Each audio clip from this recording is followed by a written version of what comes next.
Vamos a ver los vasodilatadores mixtos, o sea, los venosos y los arteriolares. Uno va a ser los bloqueadores de los canales de calcio.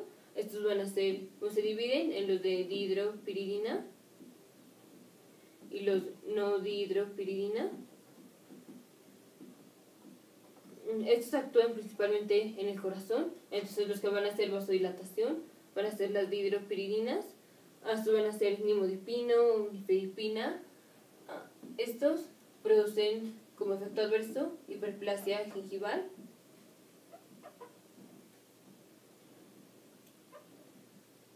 El mecanismo por el cual producen vasodilatación es que en el músculo liso de alrededor de los vasos, cuando el calcio se libera del retículo endoplásmico, el calcio se une al complejo calmodulina y ahora sí van a la miosina y a la actina, fosforilan a la miosina y promueven que la actina y la miosina se junten, entonces produce una vasoconstricción.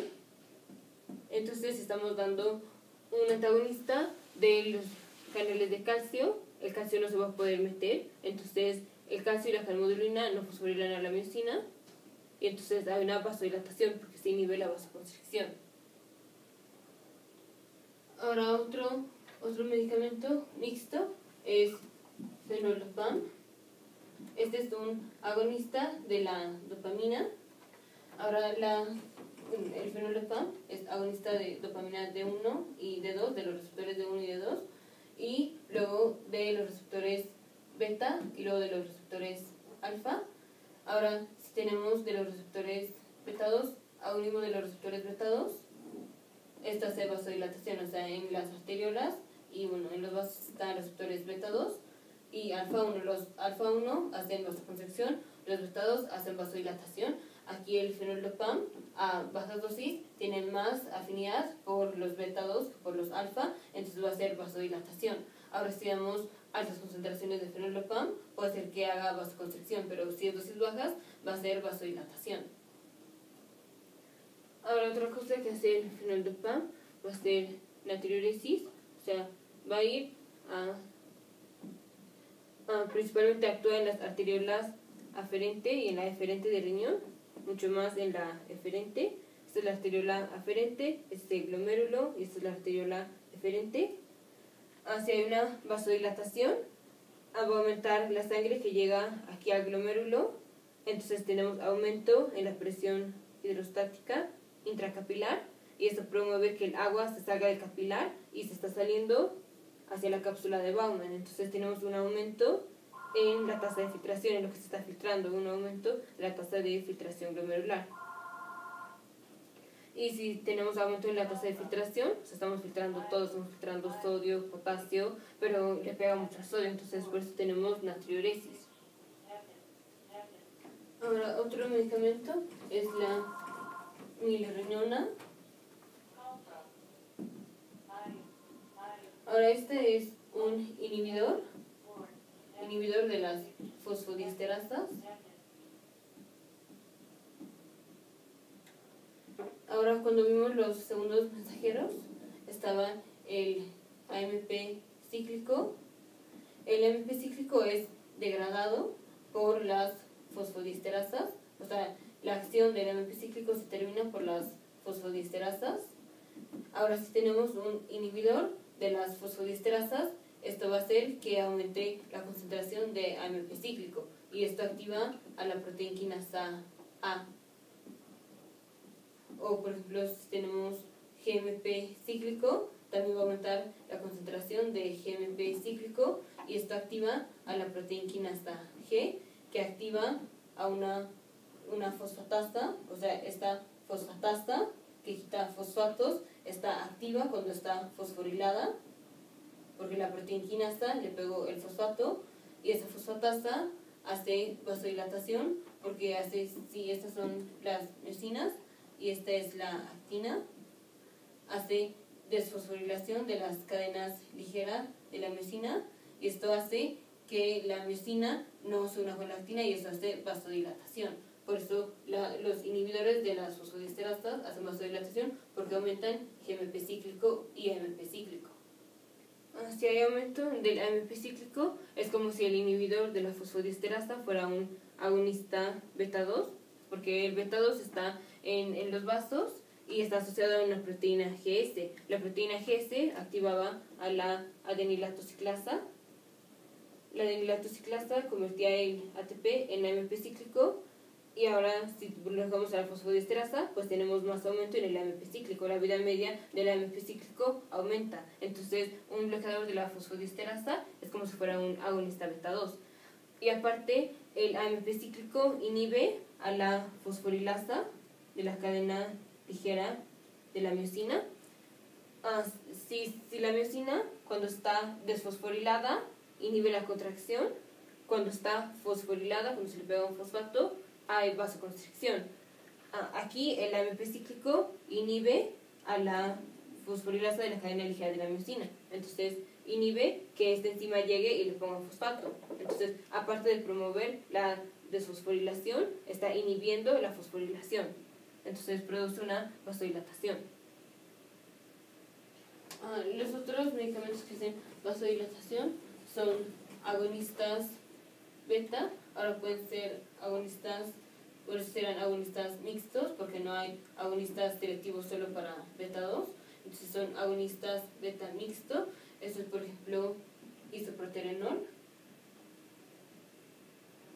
Ahora ya dijimos, el receptor beta 2 está asociado a una proteína GS, que esto aumenta la concentración de AMP cíclico y esto activa la proteína quinasa A. Ahora, en la arteriola, o bueno, en los vasos, hay receptores beta 2 y receptores alfa 1. Los alfa 1 hacen vasoconstricción, los beta 2 hacen vasodilatación. Si tenemos un agonista beta 2 o un agonista mixto como el isoproterenol, esto va a ser agonista de los beta 2, entonces va a haber vasodilatación. Ahora, siempre que hagamos vasodilatación, esto disminuye la presión, entonces hay riesgo de una taquicardia refléjica, porque la disminución en la presión disminuye el estiramiento de los vasoreceptores de la carótida. Aquí está el corazón, aquí está la aorta y aquí está una de las ramas que es la carótida. Ahora aquí hay vasoreceptores.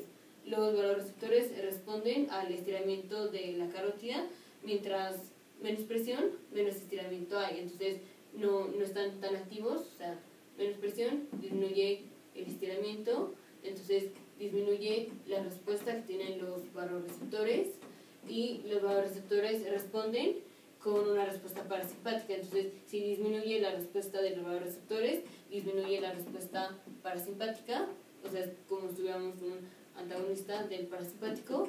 El parasimpático lo que hace es que disminuye la frecuencia, entonces si tenemos disminución de una respuesta parasimpática, va a haber aumento en la frecuencia cardíaca. El otro medicamento que produce vasodilatación van a ser los antagonistas alfa 1, los bloqueadores alfa 1 adrenérgicos.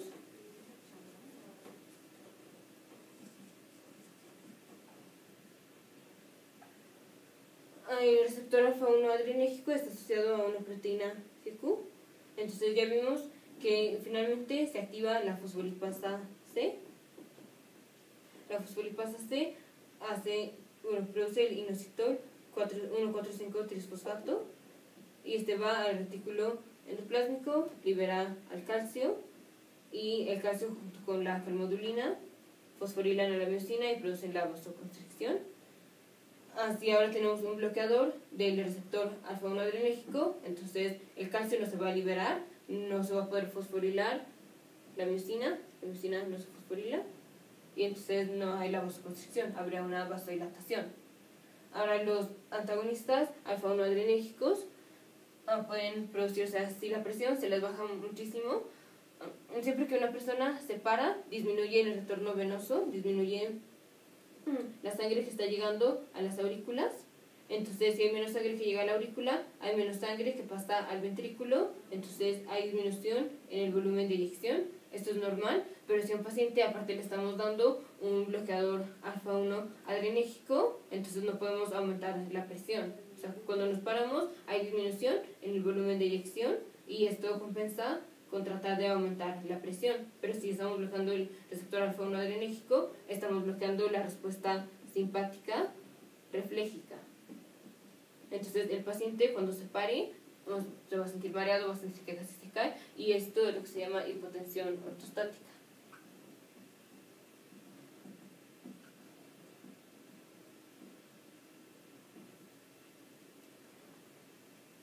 Ahora, si queremos evitar el aumento en la frecuencia cardíaca, que fue secundario a la disminución de la presión, ya sea el medicamento que hayamos usado, vamos a dar un agonista beta 1. Los agonistas beta 1, o sea, los receptores beta 1, están en el corazón. Ahora, los beta 1 hacen aumento de... Vamos a dar antagonistas beta 1. El beta 1 lo que hace es aumento de la frecuencia, y queremos que no haya un aumento de la frecuencia, entonces queremos dar un antagonista beta 1. Si damos un antagonista beta 1, o sea, como un bloqueador beta 1, eso disminuye la frecuencia. Entonces, si el paciente va a tener, o sea, si disminuye mucho la presión, tiene aumento en la frecuencia. Si no queremos esta taquicardia refléjica, aparte de dar el medicamento para bajar la presión, le vamos a dar un antagonista beta 1 para evitar la taquicardia refléjica. El otro medicamento es dipyridamol. El dipyridamol lo único que hace es que aumenta el AMP cíclico. Entonces el aumento en el AMP cíclico es como si fuera un agonista del receptor beta 2. El receptor beta 2 está en los vasos y produce vasodilatación porque está asociado a la proteína GS. Y ya dijimos que el aumento en el AMP cíclico 1 inhibe a la fosforilasa de la cadena ligera de la miosina. Entonces impide la vasoconstricción, promoviendo la vasodilatación. Y la otra es el efecto agonista del AMP cíclico, que es como si fuera agonista del receptor beta 2 adrenérgico. Y obviamente esto sí produce mucha vasodilatación, entonces aquí igual tenemos la taquicardia refléjica. Y también esto disminuye la agregación plaquetaria. Esto se le va a dar a un paciente que acaba de tener un infarto, va a servir uno para disminuir la agregación plaquetaria, para tenerlo como antiagregado, para disminuir el riesgo de trombosis si vuelve a ser un infarto, y para bajarle la presión porque tenemos vasodilatación. Pero al bajarle la presión estamos teniendo un efecto de taquicardia refléjica. Entonces, en general, a estos pacientes se les da un antagonista del receptor beta 1 adrenérgico, que es el que está en el corazón y es el que produce el aumento en la contractilidad y el aumento en la frecuencia cardíaca. Entonces, por eso vamos a dar un bloqueador del receptor beta 1 adrenérgico cuando demos el dipyridamol. Bueno, dipyridamol o cilostazol. Cilostazol es el nombre comercial. El cilostazol es igual a un inhibidor de la fosfodiesterasa. Un nombre comercial de un receptor alfa-1 adrenérgico sería prastocina. En general son todos los que acaban en ocina: prastocina, terazocina, ¿sí? Y bueno, el otro fue el que ya vimos lo vimos en los vasodilatadores venosos, que es el nitroprusiato.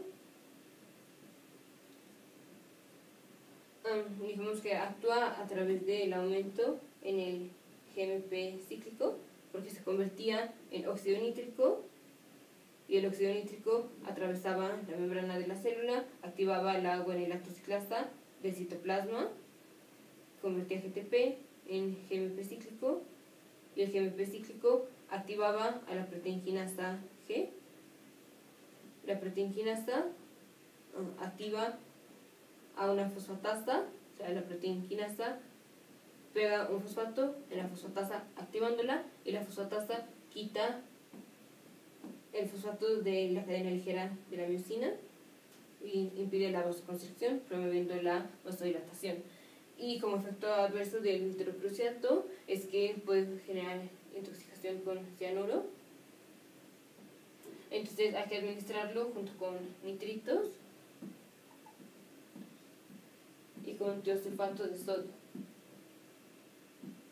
La intoxicación con el cianuro lo que hace es que bloquea el complejo 4 de la fosforilación oxidativa y impide, o sea, se une al fierro en el estado férrico, y nosotros lo necesitamos en el estado ferroso. Entonces, si damos el cianuro, se va a quedar con un electrón del fierro pero si damos un medicamento como los nitritos que se unan más al cianuro, entonces despejamos al cianuro con el fierro. Entonces, por eso damos nitritos o sulfato de sodio. Ahora, la razón por la que al evitar que la actina se una con la miosina y se hace vasodilatación es porque en las arteriolas, de la arteriola alrededor, hay capas de músculo liso. Esto es músculo liso, no es músculo esquelético, es músculo liso. Entonces, esto es a través de la calmodulina. Esto va a hacer que, cuando aumenta el GMP cíclico y así, hace que la actina no se una a la miosina y esto hace que el músculo esté relajado. Ahora, si el músculo está relajado, esto no comprime a la arteriola y eso es lo que hace la vasodilatación, pero no es que tenga efecto en la arteriola, es en el músculo liso que está alrededor de la arteriola. Si hubiera constricción del músculo liso, esto aplasta la arteria y esto hace vasoconstricción. Y la otra, como efecto adverso de los medicamentos que disminuyan mucho la presión, aparte de la taquicardia refléjica, va a ser edema, porque si tenemos disminución en la presión, esto lo va a censar el aparato yuxtaglomerular, específicamente las células de la arteriola aferente. Estas células del aparato yuxtaglomerular van a producir liberación de renina. La renina convierte en angiotensinógeno, en angiotensina 1. La angiotensina 1 se convierte en angiotensina 2 en el pulmón por la enzima convertidora de angiotensina. Y la angiotensina 2 va a la zona glomerulosa de la corteza de las glándulas suprarrenales y promueve la liberación de la aldosterona. La aldosterona llega al túbulo contorneado distal y al túbulo colector y promueve la reabsorción de agua a través de la reabsorción de sodio. O sea, cuando se reabsorbe sodio, reabsorbemos el agua sigue al sodio. Entonces, por la disminución en la presión, por la vasodilatación que hubo, por ejemplo, con el bloqueador de calcio o con el antagonista del receptor alfa-1 adrenérgico, hubo vasodilatación, entonces hubo estimulación de las células de la arteriola aferente del aparato yuxtaglomerular, produjeron renina y finalmente producen, tratarían de promover vasoconstricción por la angiotensina 2, pero van a producir un edema porque están reabsorbiendo agua. Entonces, como efecto de todo esto tenemos edema. Entonces, si damos un bloqueador de calcio o un antagonista alfa-1 adrenérgico, en general vamos a dar bloqueadores beta-1 adrenérgicos para la taquicardia refléjica y antagonistas del eje de renina-angiotensina-aldosterona, ya sea un IECA, inhibidor de la enzima convertidora de angiotensina, o un ARA, que es un inhibidor del receptor de la angiotensina 2 aquí en la zona glomerulosa de la corteza de las glándulas suprarrenales. Te vemos en el siguiente video.